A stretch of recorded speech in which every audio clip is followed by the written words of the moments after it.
मोहताज नहीं तेरी सिफारिश का मैं, मेरी पैरवी संघर्ष खुद करेगा। ये बोल मेरे नहीं सुभाष बाजिया के हैं। नमस्कार, सत श्री अकाल, राम राम। आप देख रहे हैं अभिषेक जाखड़ के साथ आरजे टीवी 24 की खास सीरीज युवाओं की बात, जिसमें आज हमारे साथ एक ऐसे युवा हैं जो किसान परिवार से आते हैं, मिडिल फैमिली से आते हैं, सामान्य परिवार से आते हैं, जो उत्तरी भारत के सबसे बड़े महाविद्यालय एसके महाविद्यालय से छात्र संघ का चुनाव लड़े और बड़े मार्जिन से हार गए। उसके बाद भी उसका संघर्ष रुका नहीं और एक जिला परिषद सदस्य के रूप में चुन के आए। वो कोई और नहीं, सीकर जिले के जिला परिषद सदस्य सुभाष जी बाजिया हैं। नमस्कार सुभाष जी, आपका आरजे टीवी 24 की खास सीरीज युवाओं की बात में स्वागत है। धन्यवाद अभिषेक भाई, और इस नए सफर के लिए आपको मेरी ढेरों शुभकामनाएं। सुभाष जी, हम शुरुआत करते हैं आपके राजनीतिक सफ़र की। तो आपका राजनीतिक सफ़र उत्तरी भारत के सबसे बड़े महाविद्यालय एसके महाविद्यालय से शुरू हुआ। उसमें आपने छात्र संघ का चुनाव लड़ा, उसके बाद में आप में एक निर्दलीय जिला परिषद सदस्य के रूप में चुन के आए। आप एक सामान्य किसान परिवार से आते हैं, तो किसान परिवार के लिए एक ये बहुत ही बड़ा रोमांचक हो जाता है, क्योंकि वो सोचता भी नहीं है, वो एक ऐसा सोचता है कि मैं एक सरकारी अफसर बन जाऊं, आजीवन एक मेरा चल जाए, वहाँ तक का ही सोचता है। लेकिन आप मुख्य राजनीति में आए हो, तो वहाँ तक का सफ़र कैसे तय किया?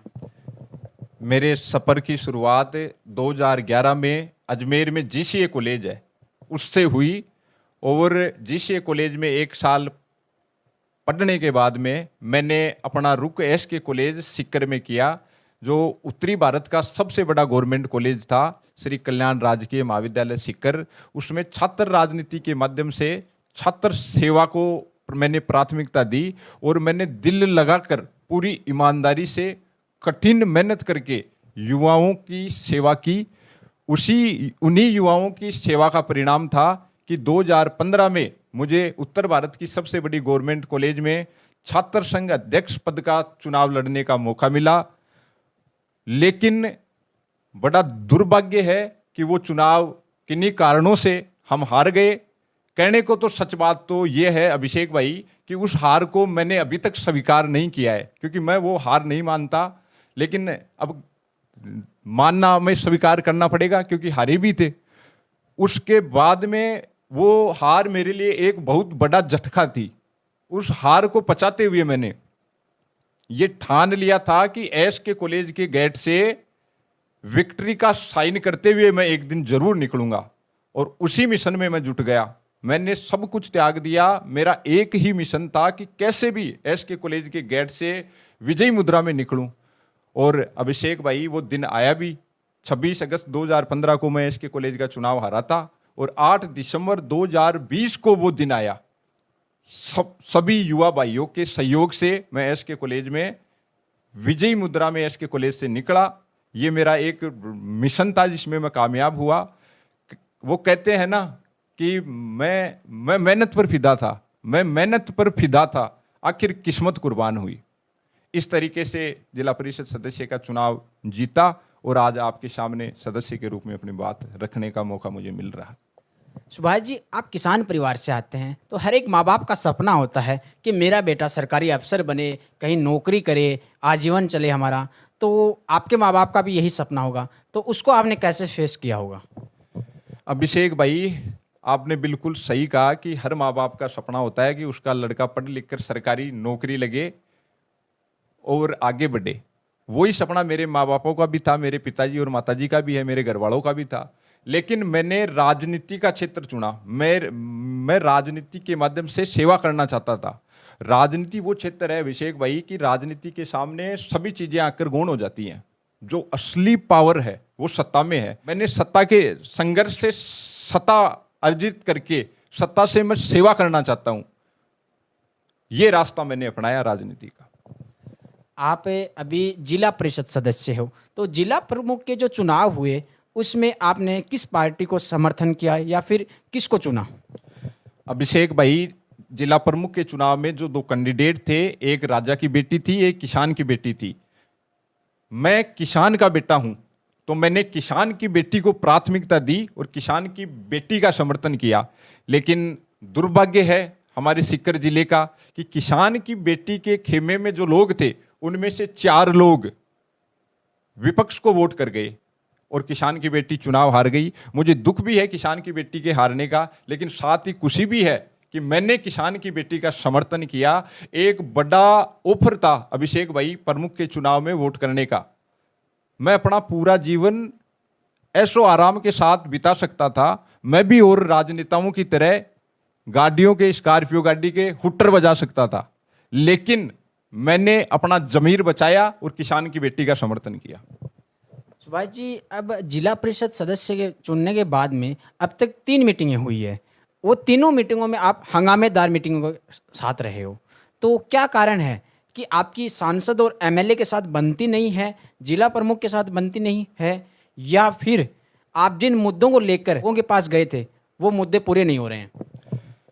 अभिषेक भाई, आपके माध्यम से मैं ये बात क्लियर भी कर देना चाहता हूं कि व्यक्तिगत तौर पर मेरी किसी से कोई दुश्मनी नहीं है, लेकिन मेरी प्राथमिकता में जवान और किसान है। उन्हीं के दम पर मैं चुनाव जीत कर आया हूं और जवान और किसान के मुद्दों को लेकर मेरे सामने चाहे कोई भी होगा, उससे मैं अपनी हकों की लड़ाई, जवानों और किसानों के हकों की लड़ाई पूरी बुलंदी के साथ लड़ूंगा।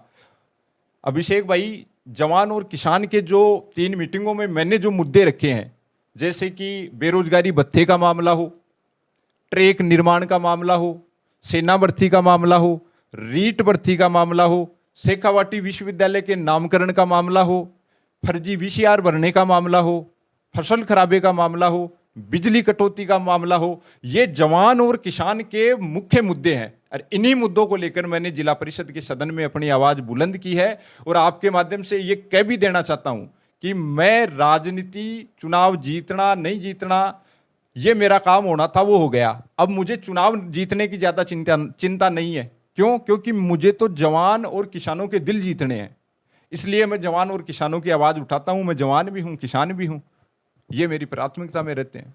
जैसे आप जिन मुद्दों की बात कर रहे हो, तो इन्हीं मुद्दों से जुड़ा एक मामला अभी का है। हाल ही में राजस्थान पुलिस की भर्तियां हुई है और उसमें पेपर लीक हो गया है, उसको लेकर आप क्या कहना चाहोगे? क्योंकि अभी जो विधानसभा सत्र चला था उसमें एक कमेटी बनी थी कि पेपर लीक नहीं होगा, ये नहीं होगा। कांग्रेस पार्टी ने अभी हाल ही में चिंतन शिविर कर रही थी, युवाओं की चिंता नहीं कर रही है, तो इसको लेकर आप क्या कहना चाहोगे? अभिषेक भाई, जो पेपर लीक का जो मामला है, इस मामले को लेकर मैं भी खूब ज्यादा व्यथित हूं, क्योंकि जो लड़का मेहनत करता है, जो भी लड़का हो या लड़की हो, मेहनत करता है, इस पेपर लीक के चक्कर में उसका स्थान नहीं आता। और जो लुटेरे हैं, वो लुटेरे गिरोह बनाकर पेपर लूट ले जाते हैं और जो बिना मेहनत किए उसका दूसरे लोग सरकारी सेवाओं में स्थापित हो जाते हैं, तो उन युवाओं की मेहनत मर जाती है। तो सबसे बड़ा कारण यह है कि अभिषेक भाई, कोई भी पेपर किसी भी भर्ती का बनता है तो उसमें 100%, पहली बात तो यह है कि 100% उसमें कहीं ना कहीं खामियां आती हैं। हकीकत यह है कि ये खामियां ये जानबूझकर डालते हैं। और मैं तो यहां तक कहना चाहूंगा कि इस देश की, इस दुनिया की सबसे कठिन यदि कोई सजा है तो वो पेपर लीक करने वाले लोगों को मिलनी चाहिए, क्योंकि ये पेपर लगातार लीक हो रहे हैं और इस लीक का अभी तक खुलासा नहीं हो रहा। इसमें राजनीतिक संरक्षण होता है, इस कारण इसका खुलासा नहीं हो रहा। मैं तो समस्त युवाओं से भी अपील करना चाहूंगा कि अपने जितने भी अपने प्रतिनिधि हैं, जनप्रतिनिधि, उनको पेपर लीक के मामले को लेकर घेरो, अन्यथा मेहनत का परिणाम नहीं मिलेगा, मेहनत मुकाम में नहीं बदलेगी। सुभाष जी ने एक बात सही कही है कि रीट पेपर हो या कि राजस्थान पुलिस का मामला हो, जो जहाँ जहाँ पेपर लीक हो रहे हैं उनमें अपने जनप्रतिनिधियों को घेरना चाहिए। सही है, क्योंकि वही आपकी आवाज़ उठाएंगे ताकि उनको कठिन से कठिन सज़ा मिल सके। और एक बात और कहना चाहूँगा, जब तक युवा सब साथ में नहीं होंगे तब तक ये कांग्रेस सरकार हो या भाजपा की सरकार हो, सब ऐसे ही एक मिला जुली का खेल चलता रहेगा। अभी जैसे कांग्रेस पार्टी है वो चिंतन शिविर कर रही है, आप युवाओं की चिंता नहीं करें, तो आप सभी से मैं एक छोटी सी दरख्वास्त करूंगा, सभी युवा साथी एक साथ आएं ताकि सरकार को एक सामना करना पड़े आप लोगों से और आपकी ये जो मांग है वो भी सही तरीके से उठा सके। सुभाष जी, मैं आपसे अब ये जानना चाहता हूँ, आप एक निर्दलीय जिला परिषद चुन के आए हो, तो आने वाले समय में आप किस पार्टी का दामन थाम सकते हैं? अभिषेक भाई, राजनीतिक दल को लेकर तो मेरे विचार ये हैं कि मेरी विचारधारा तो ये है कि मैं शुद्ध सच, यही मेरी विचारधारा है। और जो भी युवा और किसान जो भी आदेश करेंगे, उन आदेशों की पालना करते हुए जो भी पार्टी युवाओं की, किसानों की समस्याओं का समाधान निकलवाने की ताकत रखेगी, उसी पार्टी को मैं पसंद करूंगा और उसी पार्टी से मैं जुड़ना चाहूंगा। सुभाष जी का कहना है कि युवाओं की बात करेगी, जिसका मैनिफेस्टो में युवाओं की बात होगी, किसानों की बात होगी, या फिर उनके हक की बात करेंगे, उनके साथ में दामन थामना चाहेंगे। तो सुभाष जी, मैं आपसे ये जानना चाहता हूँ कि 2023 में अगर आपके हकों की बात करने वाली पार्टी के साथ दामन थाम लेते हो, तो आपका 2023 के चुनाव में मुख्य एजेंडे क्या रहने वाले हैं? देखो अभिषेक भाई, 2023 के विधानसभा चुनाव की आप बात कर रहे हो। उस विधानसभा चुनाव को लेकर मैंने अपना अभी रुख स्पष्ट नहीं किया है। फिर भी कहीं चुनाव का कोई माहौल बनता है, कोई कुछ भी होता है, मैंने अभी तक तय नहीं किया है ये चीज़। और मुद्दे तो मेरे अभी नहीं, 2023 ही नहीं, 3023 में भी चुनाव होंगे और मुझे मौका मिलेगा तो जवान और किसान ही मेरे मुद्दे होंगे। यही दो मुख्य मुद्दे मेरे, ये जवान और किसान ही रहेंगे। मैं आपसे एक चीज़ ये जानना चाहता हूँ, आप छात्र राजनीति से मुख्य राजनीति में आए हो, तो छात्र राजनीति और मुख्य राजनीति में फर्क क्या है? फर्क मुख्य जो मेरी नज़रों में जो फर्क है अभिषेक भाई, वो ये है कि जो छात्र राजनीति है वो चुंबकीय आकर्षण लिए हुए है। हर युवा छात्र राजनीति में शामिल होना चाहता है। छात्र राजनीति में मुख्य समस्याएं छात्रों की होती हैं और उन छात्रों की समस्याओं का समाधान एक निश्चित कैंपस के अंदर हमें मिल जाता है। लेकिन जो मुख्य राजनीति है इसका क्षेत्र विस्तृत होता है, अलग अलग कामों को लेकर, जैसे पंचायत समिति में जाना पड़ता है, तहसील में जाना पड़ता है, जिला परिषद में, अलग अलग श्रम विभाग मान लो, रोजगार कार्यालय मान लो, डीओ ऑफिस मान लो, अलग अलग कार्यालयों में जाना पड़ता है। तो इसका क्षेत्र विस्तृत है। छात्र राजनीति मिनिमम 0 संसाधनों में भी की जा सकती है, लेकिन मुख्य राजनीति में एक निश्चित सीमा तक संसाधनों की जरूरत जरूर पड़ती है, आवश्यकता जरूर होती है। इसी से जुड़ा एक सवाल और है मेरा, सुभाष बाजिया आज की मुख्य राजनीति को किस ओर देखते हैं? आज की अभिषेक भाई जो राजनीति है, वो राजनीति वर्तमान के 4 स्तंभ हैं। एक स्तंभ है बेईमानी, झूठ, चापलूसी और संसाधनों का कोकटेल आज की राजनीति है। मेरा यही नजरिया है आज की राजनीति के प्रति। बहुत से नेता तो अभिषेक भाई कहना नहीं चाहिए, आलोचना करनी नहीं चाहिए, लेकिन सच कहना भी पड़ता है कि राजनीति का एक निश्चित गेटअप हो गया है। आपके पास चौड़े पायजामे हैं वाइट, एक स्कॉर्पियो गाड़ी है, 2 लठेत साथ हैं, तो आप नेता बन गए। पोस्टर लगा दिए तो आप नेता बन गए। मुझे इस राजनीति से मेरा मतभेद है। राजनीति जब जनता के लिए की जाती है तो जनता ही प्राथमिकता में रहनी चाहिए, लेकिन राजनीति में भी मॉडलिंग आ गई है। अब कई विधानसभा क्षेत्रों से तो कई जिला परिषद क्षेत्रों से भी ऐसे लोग चुनाव जीत कर आ जाते हैं जिनको पता ही नहीं है हम क्या है। पर ये दुर्भाग्य भी है। और पढ़े लिखे युवा, आज का युवा पढ़ा लिखा है, हर युवा पढ़ा लिखा है, फिर भी ऐसे लोगों को चुनकर भेज देते हैं, योग्य पर अयोग्य शासन कर रहे हैं और राजनीति को व्यापार बना लिया है। अब मैं ये आपको आपके माध्यम से आपके जनता तक ये बात पहुंचाना चाहता हूं कि कोई नेता चुनाव लड़ रहा है विधानसभा का, उसमें वो अनाप शनाप पैसे लगाता है। पहले वो अनाप शनाप पैसे लगाकर पैसे खर्च करता है क्षेत्र में, फिर टिकट लेकर या कैसे भी चुनाव लड़कर चुनाव जीतता है। चुनाव जीतने के बाद में जिस उसने अपने पूंजी का निवेश राजनीति में किया था, तो उसी राजनीति से वो वापस वो पैसे बेनिफिट के रूप में निकालता है। तो कोई नेता तो सड़क नोचने में लगा हुआ है, किसी के तो सड़क हाथ लग गई तो सड़क के नोचने में लग गया, कोई पानी की ट्यूबवेल नोचने में लगा हुआ है। और 99% राजनेता मैं दावे के साथ कह सकता हूं कि नोचने में लगे हुए हैं, कोई क्या और कोई क्या। और ईमानदारी से राजनीति करना वर्तमान दौर में बहुत कठिन है। मैं पूरी ईमानदारी से प्रयास कर रहा हूं अभिषेक भाई। सुभाष बाजिया कभी झूठ नहीं बोलता और कभी बेईमानी नहीं करता, इसीलिए तो ये चुनाव जीत कर आए हैं। और यही कारण है कि छात्र संघ का अध्यक्ष का चुनाव हारने के बाद में भी जिले की सबसे बड़ी पंचायत का चुनाव युवा भाइयों की मदद से जीते हैं, वरना तो छात्र संघ अध्यक्ष तो कई बने हैं। अभिषेक भाई, बेईमानी और झूठ, केवल यही चीज चल रही है। और मैं तो कहने को यहां तक कहना चाहूंगा कि मैं तो जिधर देखता हूं उधर ही मुझे तो डकैत ही डकैत नजर आते हैं। अभी हाल ही में किसान आंदोलन हुआ था, उस पे आपके क्या विचार हैं?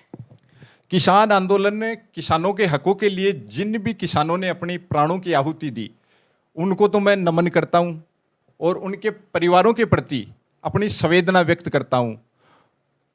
जिन लोगों ने लड़ाई लड़ी, उस किसान आंदोलन का हिस्सा मैं भी था, उन सबको धन्यवाद ज्ञापित करता हूं कि उन्होंने कठिन हर मौसम में लड़ाई लड़कर सरकार को झुकाया और अपने अधिकारों को प्राप्त किया। लेकिन अभिषेक भाई, सच बात यह है कि कुछ चीजें हम मनवा सकते हैं सरकारों से आंदोलन के माध्यम से, लेकिन जब तक सर्वोच्च कुर्सी के ऊपर किसान का बेटा नहीं बैठेगा, तब तक किसानों का मेरी नजर में भला नहीं होगा। क्या पता हो भी कर भी दे कोई, लेकिन मैं नहीं मानता भला हो जाएगा। अभिषेक भाई, आप एक बात देखना, राजनीति के बारे में भी आप पूछ रहे थे। वर्तमान राजनीति इस दुनिया का सबसे कठिन प्रतिस्पर्धा है, पॉलिटिक्स। क्यों? क्योंकि ये ऐसी भर्ती है जो 5 साल के लंबे अंतराल के बाद तो आती है। राजस्थान पुलिस हो, रीट भर्ती हो, ये 5 साल में 1-2 बार आ जाती है। लेकिन राजनीति की जो भर्ती आती है वो 5 साल में एक बार ही तो आयोजित होती है ये भर्ती, और बिल्कुल न्यून पदों पर होती है। जैसे जिला परिषद सदस्य की हम बात करते हैं तो सिक्कर से मात्र 39 लोग ही चुनाव, 39 सीट ही हैं, 39 पद ही हैं जिला परिषद सदस्य के। और सबसे कठिन प्रतिस्पर्धा है राजनीति, और 5 साल का छोटा ही कार्यकाल काम करने को मिलता है। इसलिए राजनीति सबसे कठिन क्षेत्र है। लेकिन यदि आप में सरलता होगी तो आप उस कठिनाई को, उस कठिनता को भी पार करोगे। और मुख्य बात यह है, आपके दिल में कुछ कर गुजरने की होनी चाहिए, फिर कोई भी चीज नामुमकिन नहीं है। ये जिला परिषद का चुनाव केवल एक चुनाव नहीं था, ये हजारों युवाओं की भावनाओं का, हजारों युवाओं के सपना था कि कोई लड़का एस के कॉलेज में छात्र संघ का चुनाव रिकॉर्ड मतों से हारकर बिना संसाधनों के जिले की सबसे बड़ी पंचायत में प्रवेश कर सकता है। ये उन युवाओं के लिए प्रेरणा का विषय है, क्योंकि वो कहते हैं ना, हार कर फिर दोबारा जीतते हैं, उसको बाजीगर कहते हैं। तो ये तो बाजीगरी थी, और मुख्य इसमें भूमिका थी दिल्ली की। सुभाष जी ने एक बात सही कही है कि सुभाष भाई या सुभाष बाजिया जी एक लोगों के लिए आइडियल भी है, इंस्पिरेशन भी है। वो इसलिए हैं क्योंकि एक मिडिल परिवार या सामान्य परिवार से, किसान परिवार से आने वाला लोग सपना ही नहीं सोचता है राजनीति में आना। राजनीति में आना बुरी चीज़ नहीं है, राजनीति में आना चाहिए, युवाओं को सबसे ज़्यादा आगे आना चाहिए। लेकिन सबसे बड़ी दिक्कत होती है संसाधनों की, पैसे की। उसके बावजूद लोगों का समर्थन होना बहुत ज़रूरी होता है। सुभाष जी, अब मैं आपसे एक चीज़ ये जानना चाहता हूँ, आपके क्षेत्र की बात करते हैं। आप एक खंडेला विधानसभा क्षेत्र से आते हैं, तो वहाँ की राजनीति की बात करते हैं तो वहाँ पे हमेशा से 2 परिवारों का ही बोलबाला रहा है। तो आप उसे किस रूप में देखते हैं, और अगर आप वहाँ पे अपने आप को स्थापित करते हैं तो कैसे कर पाएंगे? अभिषेक भाई, बात यह है, विधानसभा क्षेत्र खंडेला में प्रथम पीढ़ी के जो नेता हैं उनमें स्वर्गीय श्री गोपाल सिंह जी बाजिया साहब थे, श्री महादेव सिंह जी खंडेला जो वर्तमान में विधायक हैं वो हैं। इन नेताओं का तो देखो व्यक्तिगत तौर पर मैं मान सम्मान करता हूं। क्यों? क्योंकि इन्होंने तो अपने संघर्ष के बलबूते पर अपनी जगह बनाई थी।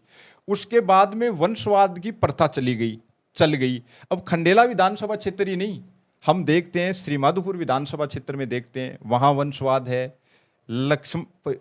नीम का थाना में देखते हैं, वहां वंशवाद है। दातारामगढ़ में देखते हैं, वहां वंशवाद है।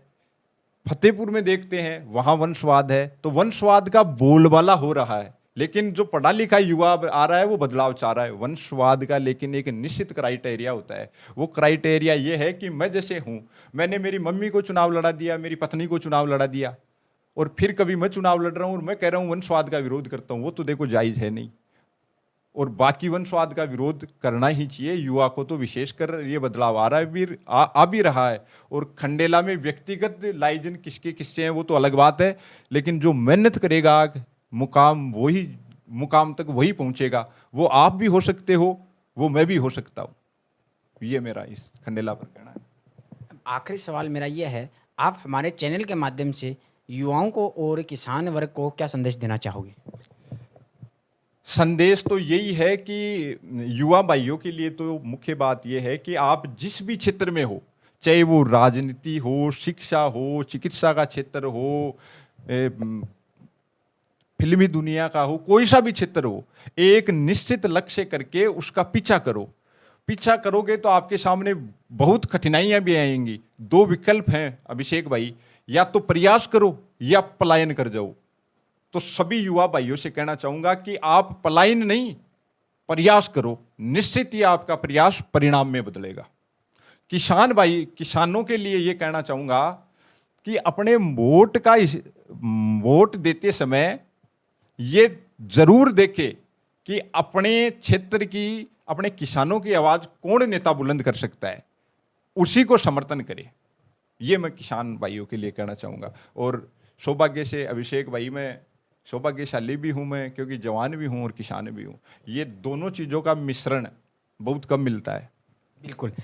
सुभाष जी बाजिया ने ये जो बात कही है कि किसान भी हूँ और जवान भी हूँ, ये एक ट्रूथ है। अक्सर लोग कहते तो हैं कि मैं किसान परिवार से आता हूँ, लेकिन उनकी चमक धमक बता देती है वो किसान परिवार से आते हैं या नहीं। लेकिन ये जो सुभाष जी बाजिया पे ये चीज़ है वो हमेशा से सूट करती है कि ये किसान परिवार से आते हैं, वो दिख भी रहा है। क्योंकि ये एक मात्र 1000 वोटों से जीतते नहीं हैं, लोगों का दिल जीत के आए हैं। और ऐसे ही एक नौजवान के साथ फिर मिलेंगे आरजे टीवी 24 की खास सीरीज में। तब तक आप देखते रहिए आरजे टीवी 24 को। और हम आपसे एक छोटा सा अनुरोध और करते हैं, आइए हमारे साथ जुड़िए और हम एक समाज को नई दिशा देने का काम कर रहे हैं। जय हिंद, जय राजस्थान।